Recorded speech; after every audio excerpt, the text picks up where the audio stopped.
While we're playing with this chart, let's do a couple more things just so that you can see how to do it.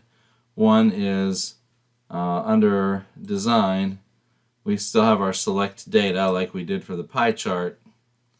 And notice that I can go in here and switch my rows and columns. And what happened is now instead of showing us and our opponent for each game date, now it shows us and our opponent as our bottom axis, and each of the game dates is listed as a separate bar. So it gives a different view on the data. Let me switch them back. But that was interesting. We also have the ability to control what data series are showing up. So I could turn off the opponent, for example, and then apply it. So, okay. And now we're seeing just our scores. Let me go back to select data. Let's turn the opponent on. Maybe I want to hide one game. So this 11-15, our scores are higher, and maybe I don't want to show that one. I can uncheck it and say okay. Whoops, I managed to turn off everything. So let's go back in.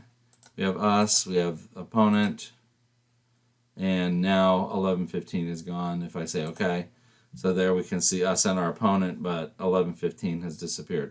Back to select data, I'll turn that one on. I'm going to turn the opponent off and say okay.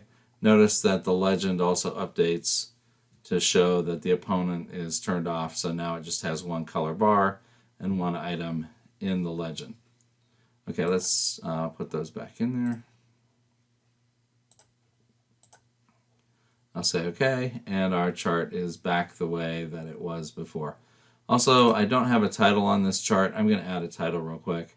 So chart elements, and then I have axis titles. So notice that as I'm moving down this box, I can turn on axis titles.